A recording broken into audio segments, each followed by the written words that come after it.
Hi everyone, in this video we're just going to run through the secure login application, how it works, how the widgets work and how the single sign-on works.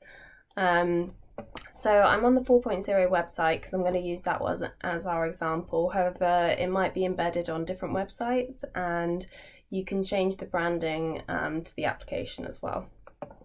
So if I log in, it's going to prompt me for my username and my password, which I'm just going to populate. So once I log it into the application, I'm going to get to my main portal page, which is going to show me a dashboard of all the applications that I have access to. There's quite a few in here because we wanted to show that there's a whole range of applications that you can add into your portals. However, some employees might have a handful, and some employees might have more than that, depending on what applications they need access to. So each one of these tiles houses the username and password to these applications. So when I click onto one of these tiles, it should just log me straight into my account without prompting me to populate any credentials. So that's just taking me into Basecone there. If I come back into my home page, I can log into another application, Xero for example. That should just log me straight in as well. So you can see it's not prompting me to enter any information, it's done all that for me and it's just taking me straight into my account. So if we go back, so each one of these widgets, if I click on the little cog icon, I can see an overview of all the widgets I have access to. I can also see that my username and my password is populated in here. So this can be set either by the employee or it can be set by the manager of the portal. So all these usernames and passwords can be populated on the behalf of the employees. Now the reason that this might be done is that the employee doesn't necessarily have to know the username and password for each of the applications that they have access to.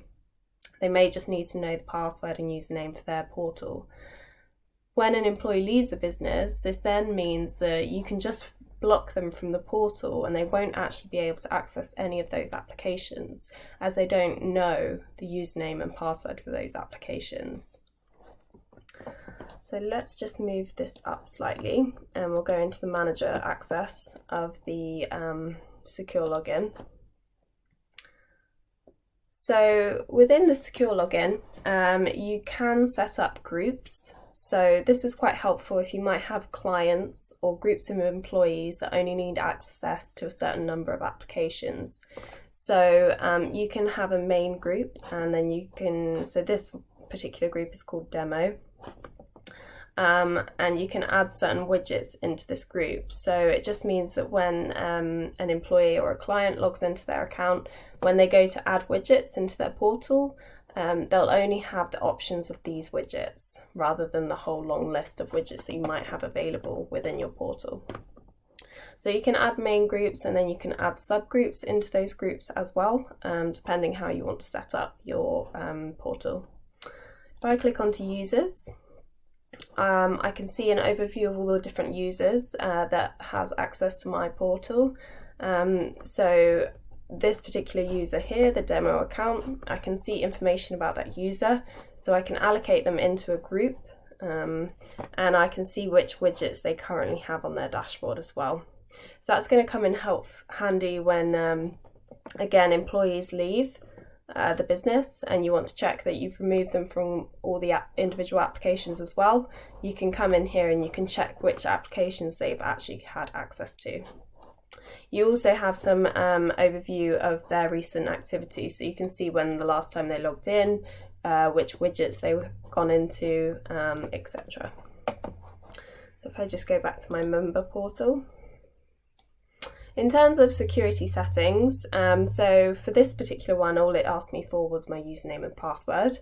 However, you can add an extra level of security, so you can have a two-factor authentication for employees when they log into their account, which essentially means that they'll have to use the Google Authenticator app to get a 6-digit code off their mobile phones, as well as their username and password when they log into their account.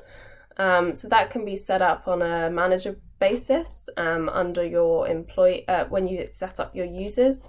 You can specify how you want those users to log in. So here you can see this one is set up as password only. However, you can set it up for password and authenticator. And if I just go back into my member portal, if I go to profile, I can go into my security settings, and up here it's saying I'm not using two-factor authentication, but I can change that here, and I can change to login and authenticator. And when I do that, it will then give me the QR code that I need to scan into my authenticator app. So again, adding another level of security there for those applications.